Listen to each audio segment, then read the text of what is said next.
తాకట్లో ఉన్న మీ బంగారాన్ని విడిపించి ఆ రోజు ఆన్లైన్ రేటుకి కొంటాం. Sharma gold company.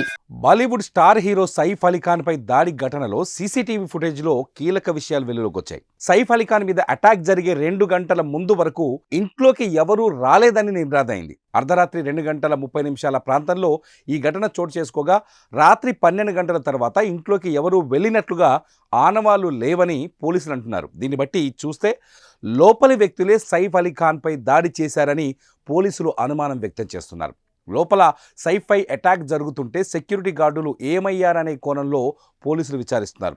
ఇదిలా ఉంటే సైఫ్ పిల్లల బెడ్రూమ్ దగ్గరే పని మనిషితో దుండగుడి ఘర్షణకు దిగడం మరింత షాక్కు గురిచేస్తోంది. దుండగుడు పని మనిషి మధ్య గొడవ జరుగుతుంటే అలికిడి విని సైఫ్ బయటకు రావడంతో అతనిపై దుండగుడు కత్తితో దాడి చేసినట్లు తెలుస్తోంది. అయితే దుండగుడి టార్గెట్ సైఫా లేక అతని పిల్లల అనే కోణంలో కూడా పోలీసులు విచారణ జరుపుతున్నారు.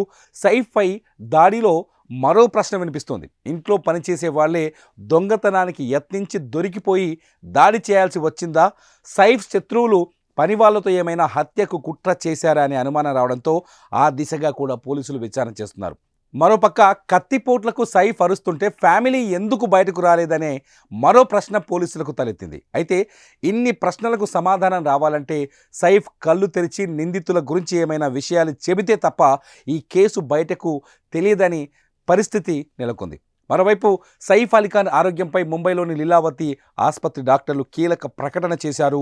6 కత్తిపోట్లతో ఆసుపత్రిలో చేరిన సైఫ్ అలీ ఖాన్కు సుమారుగా 2 గంటలకు పైగా కాస్మెటిక్ సర్జరీ చేశారు వైద్యులు.